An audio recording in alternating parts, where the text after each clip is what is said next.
The most misunderstood people in the world are not the ones who cause problems. They are the ones who prefer silence.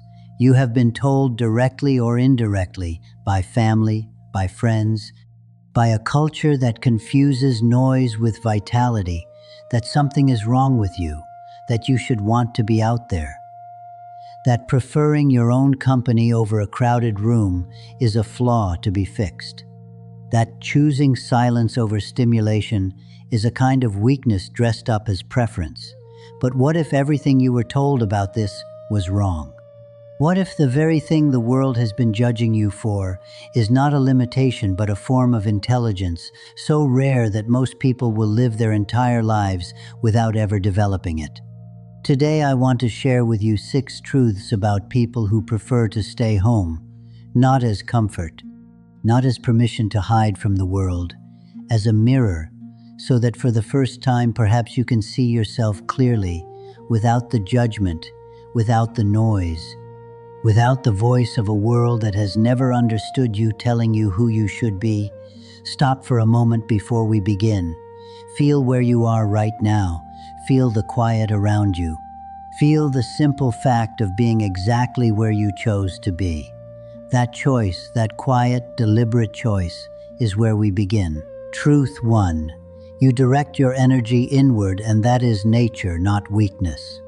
The ancient teachers of the Himalayan tradition spoke of what they called the inner flame.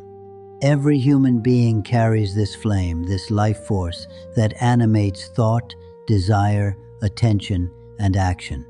But they observed something fascinating across generations of careful watching. Some people direct this flame outward, into the world, into interaction, movement, stimulation, connection with others. They are energized by the external. They return from a crowded room feeling more alive than when they arrived. And other people direct this flame inward, into reflection, depth, solitude, the rich interior landscape of their own mind and heart.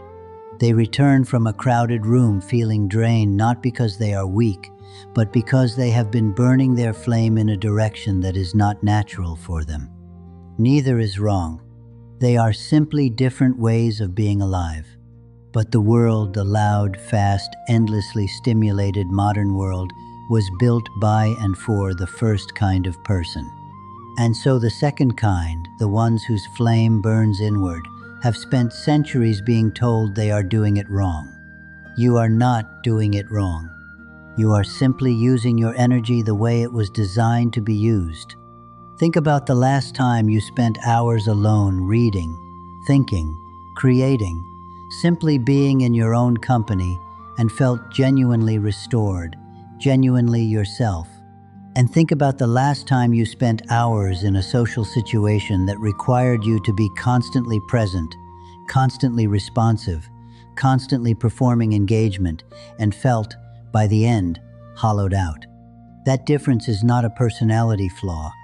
It is information. It is your flame telling you which direction it naturally burns.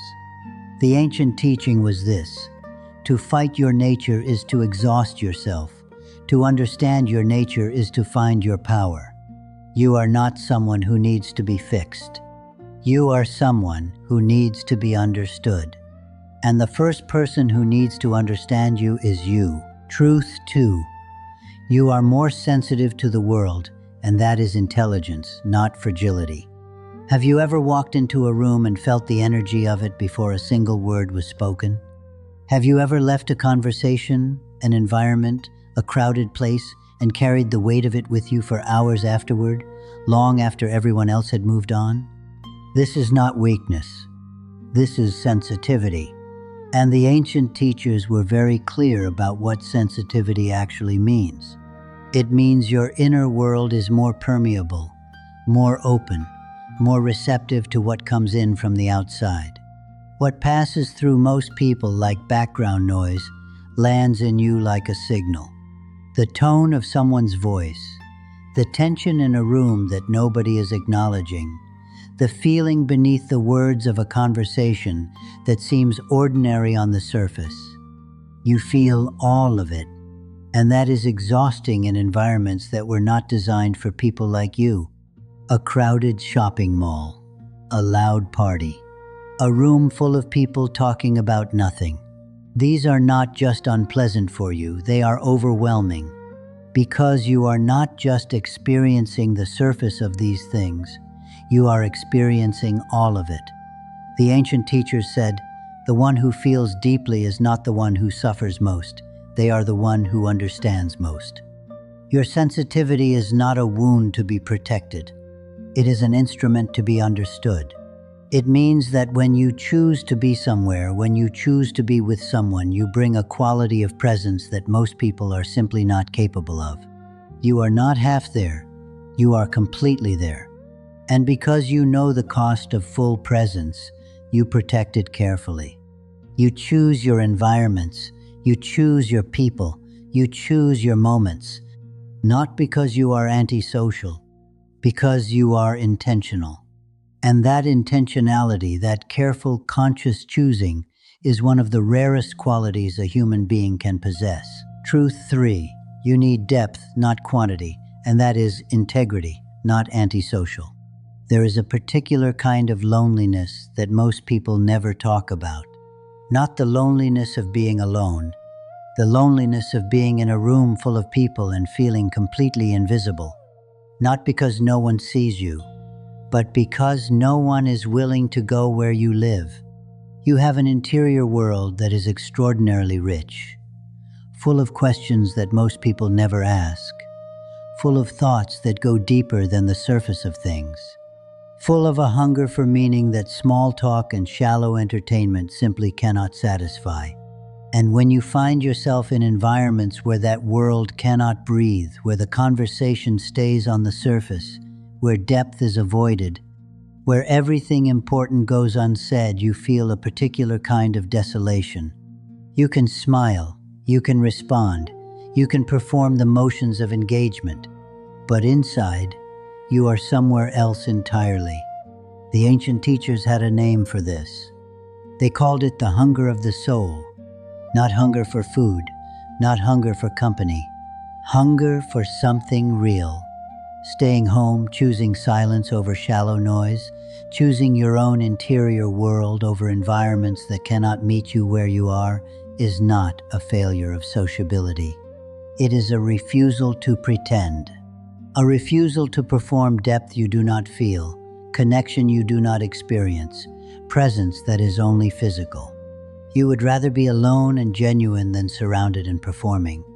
And that is not a flaw. That is integrity. The ancient teaching was this: the one who cannot be satisfied with the surface is the one who will eventually find what lives beneath it. Your hunger for depth is not a problem to be solved. It is a compass pointing toward what actually matters. Follow it. Truth 4. You are on a journey of self-discovery, and it only happens in silence. Now listen carefully. This is the truth that explains all the others. The ancient teachers across every tradition, Tibetan, Buddhist, Taoist, the great contemplative lineages of the East, were unanimous on one point. The journey toward becoming who you truly are does not happen in noise. It happens in silence. They called this journey by different names, but the essence was always the same. There is a version of you deeper than the version that shows up at social events, deeper than the version that performs competence at work, deeper than the version that meets the world's expectations, that is waiting. Not waiting to be created, waiting to be discovered. And the only way to discover it is to stop, to be still, to create enough silence that the deeper voice inside you can finally be heard above the noise. When you close your door and disconnect from the demands of the world, something begins to happen.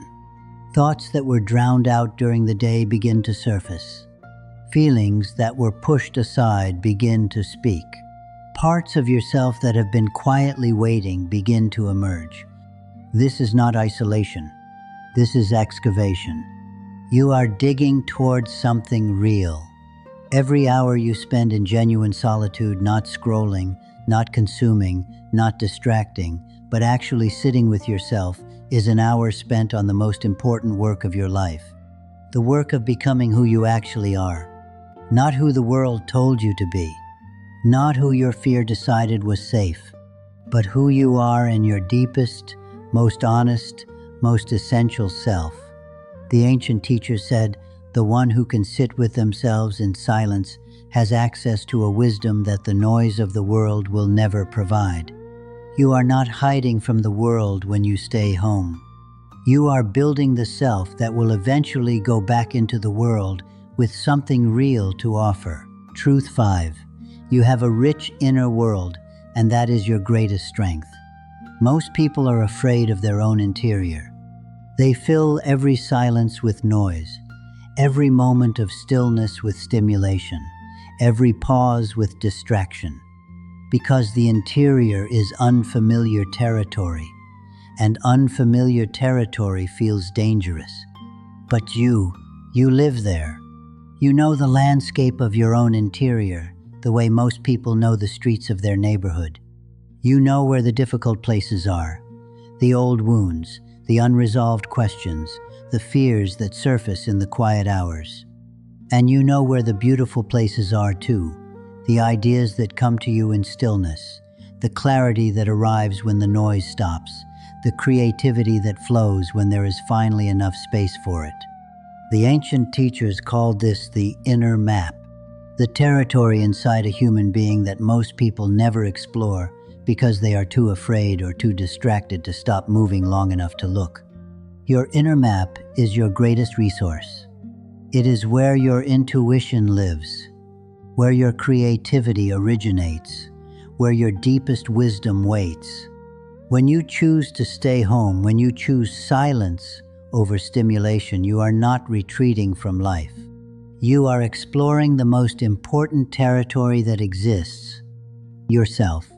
And what you find there, the clarity, the understanding, the knowledge of who you are and what you actually want, that is something no amount of external experience can give you. It can only be found inside, and you already know how to go there. Truth 6. You respect your own rhythm, and that is wisdom, not laziness. The world will tell you to go faster, to produce more, to be more visible, to fill more time with more activity, to measure your worth by how busy you are and how much you can show for it. But the ancient teachers measured wisdom differently. They did not ask, "How much did you do?" They asked, "How deeply did you live?" And deep living requires something the modern world has almost entirely forgotten. Pause. Not laziness, not avoidance, not the passive waiting of someone who is afraid to engage. Deliberate, conscious, chosen pause. The kind of pause that allows what you have lived to be processed, integrated, understood. The kind of pause that allows you to move through the world not as a reaction to what is happening around you, but as a response arising from what you know about yourself. You already understand this intuitively. You know that rushing through life without ever stopping to absorb it leaves you full of experience and empty of wisdom. You know that the insights that matter most, the ones that actually change how you see yourself and the world, do not arrive in the middle of noise. They arrive in the pause, when you choose to stay home, when you choose your own rhythm over the world's demands, when you choose depth over speed. That choice is not weakness. It is one of the most sophisticated forms of self-knowledge that exists.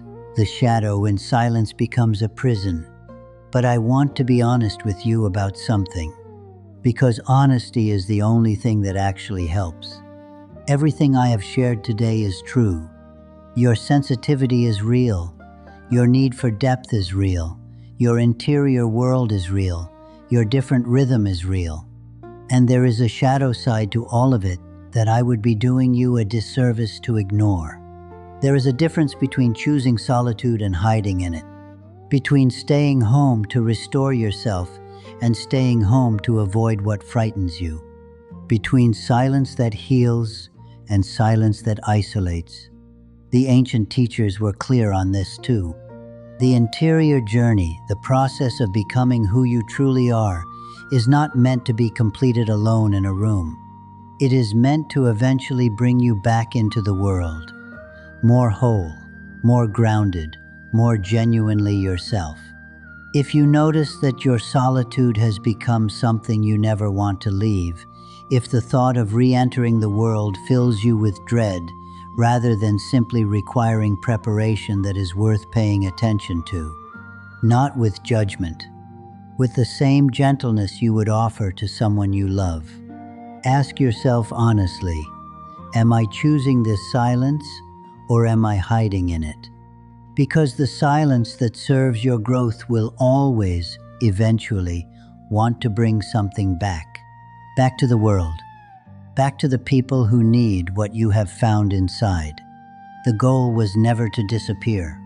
The goal was to find yourself and then to return. 6 truths about the people the world has misunderstood for too long.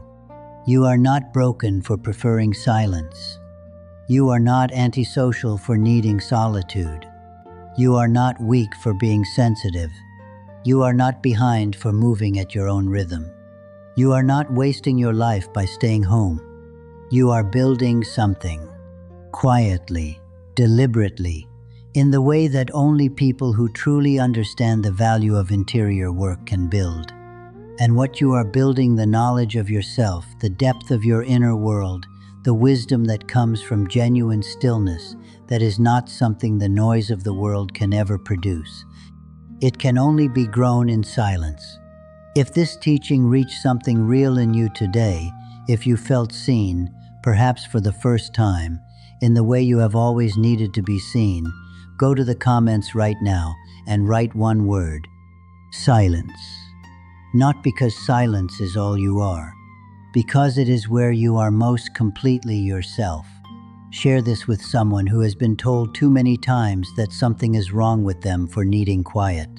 Sometimes the most powerful thing you can offer another person is the knowledge that they were never broken. They were simply different. And different, truly, deeply different, is not a problem to be solved. It is a gift the world has not yet learned to recognize. I am Master Liang. Stay present, my friend. The quietest people often have the loudest inner worlds. Honor yours.